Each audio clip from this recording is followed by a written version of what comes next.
Emma always thought love was supposed to feel like that first summer with Lukas, sunlight spilling into their small Vienna apartment. Late-night walks along the Danube. Staying up until dawn talking about dreams too big for their youth to contain. Back then, Lukas would pull her into his paint-smeared arms after a long day at the hospital and whisper that they were unstoppable together. It felt like nothing could shake them. 8 years later, Emma found herself staring at the same apartment walls, wondering how two people could share a home and yet feel oceans apart. Emma, now 34, still poured her heart into caring for others. She spent her days tending to patients in one of Vienna's busiest hospitals, offering comfort and calm to those in pain. But at home, she felt her own ache grow heavier each day. Lukas, once the man who painted while laughing with her about nothing at all, had grown distant. He still painted, perhaps more than ever, but he painted behind an invisible wall Emma couldn't reach through. Evenings used to be their sanctuary, cooking dinner together, sipping wine while Lukas described the new colors he'd discovered that day. Now, Emma often cooked alone. Lukas would nod politely when she tried to talk, but his eyes seemed to be somewhere far away. The warmth of their early marriage had turned into a cold silence neither of them seemed to know how to break. It wasn't just silence. It was the way Lukas avoided sharing his feelings. When Emma asked how his day had been, he shrugged. When she tried to peek into his latest work, he gently pulled the canvas away, saying, "It's not ready yet." Conversations became functional, grocery lists, schedules, reminders. The love Emma remembered was still there somewhere, but it felt buried under years of unspoken words. Emma tried everything she knew to bring it back. She booked a surprise weekend trip to Salzburg, thinking a change of scenery might remind them of their adventurous days. Lukas smiled, thanked her, but spent most of the trip sketching alone by the hotel window. She planned cozy dinners with candles and music, but Lukas often disappeared into his studio after eating a few bites. She even suggested they take a couple's art class like when they were dating. Lukas agreed half-heartedly, attended once, and never mentioned it again. Emma's heart began to break in silence.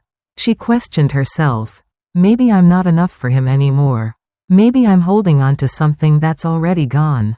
Then came the discovery that shattered what little certainty she had left. One afternoon, while tidying Lukas's home studio, Emma found a folder tucked beneath a stack of canvases. Inside were papers for a newly purchased apartment, a small studio hidden on the forested outskirts of Vienna. Her hands trembled as she read the address. Lukas hadn't said a word about buying another place. In a marriage where they once shared every decision, every dream, he had quietly created a world that excluded her. Panic flooded Emma's mind. Is he planning to leave me? Has he already left in his heart? When Lukas came home that night, Emma confronted him with the papers clutched in her fist. Her voice shook as she asked if he was moving out. Lukas didn't yell. He didn't even seem surprised. Instead, he lowered himself onto the edge of the bed and said softly, "I'm not leaving you, Emma. I just needed somewhere to breathe." He explained that the city noise and constant demands of life had suffocated his creativity. The forest apartment, he said, was a retreat, a place to hear his own thoughts again. But to Emma, it felt like betrayal. "If you loved me," she whispered, "why do you need to be away from me to feel alive?"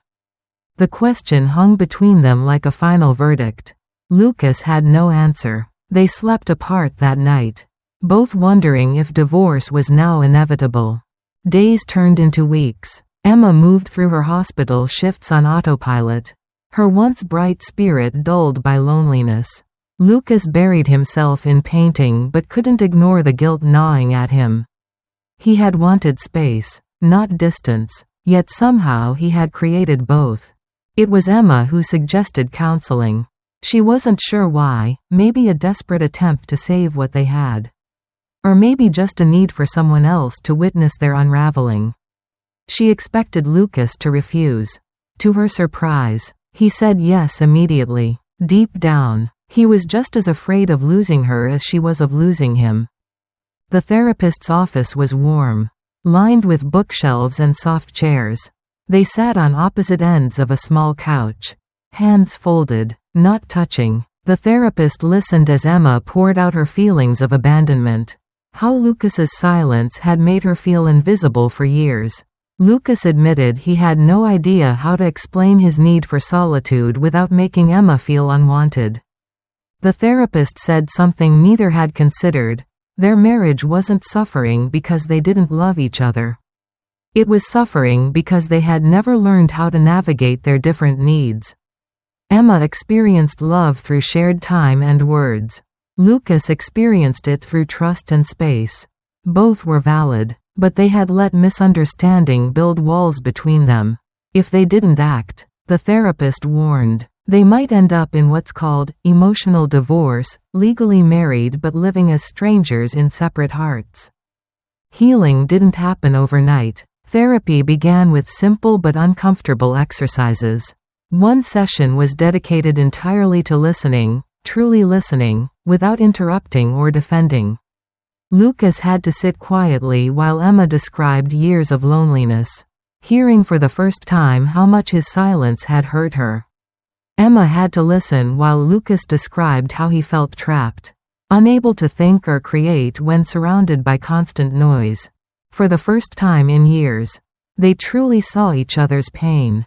The therapist gave them assignments to rebuild connection slowly. Lukas promised to share at least one personal thought or feeling each evening. It didn't have to be profound, just something that reminded Emma she was part of his inner world. Emma practiced giving Lukas alone time without spiraling into fear that he no longer loved her. They also started scheduling what the therapist called connection nights twice a week. Phones off, no distractions, just time to walk through Vienna's streets, cook dinner together, or sit on their balcony with wine and talk about anything but logistics.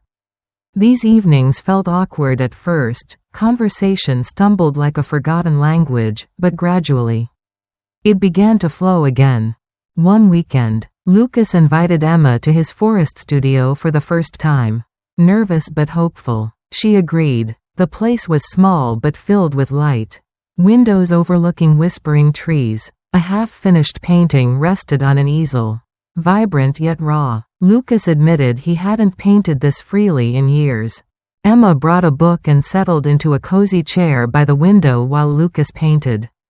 At first, they barely spoke, and Emma worried the silence meant failure.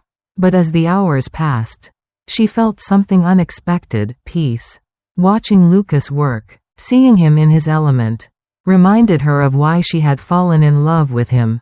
And for Lukas, having Emma there without demands or questions reminded him that solitude didn't mean shutting her out.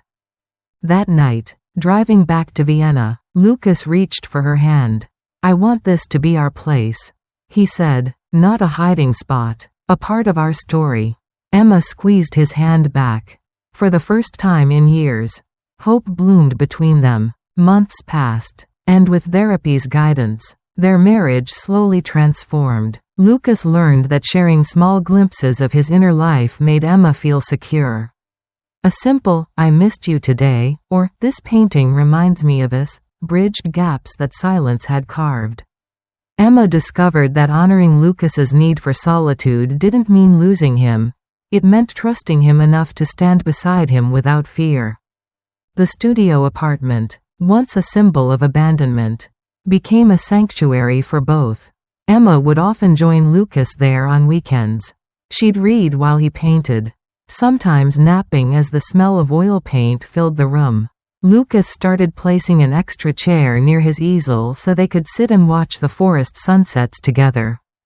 In therapy, they learned to revisit conflict differently. Instead of bottling up feelings, Emma spoke openly about her fears without blaming. Lukas admitted when he felt overwhelmed instead of shutting down. They created rituals of reconnection, morning coffee shared before Lukas disappeared into his art. Evening walks even if only for 10 minutes. These small acts rebuilt trust thread by thread. Friends noticed the change before Emma and Lukas fully did. One evening at a dinner party, a friend remarked, "You two seem lighter." Emma and Lukas glanced at each other and smiled. It wasn't that all their problems had vanished, but they had learned to face them together instead of apart. Now, when they walk through Vienna's bustling markets or share a quiet cup of coffee in the morning, there's a softness between them. They laugh again, they talk again, and when Lukas retreats to his studio, Emma no longer feels abandoned. She knows he will return with paint-stained hands and stories to share. Because they have built a bridge that silence can no longer destroy. Marriage doesn't mean giving up who you are or merging into one inseparable being. It means finding ways to stay connected while giving each other enough space to breathe. Their therapist had once said, "A strong marriage is like a dance, sometimes you move close. Sometimes you step back, but you never stop holding hands." Emma and Lukas now live by that truth. The danger of divorce that once loomed over them has faded. Instead, they've discovered that love isn't always loud or obvious. Sometimes it's quiet, sitting side by side in a little forest studio, trusting that even in silence, you belong to each other. If you found this video meaningful, please don't forget to like and subscribe to our channel. If you're facing unresolved challenges in your own marriage, we invite you to share your story in the comments below. We read every message, and we hope our words of encouragement will give you the strength to keep going. Even on the hardest days, we're here with you, and we look forward to seeing you again in the next episode.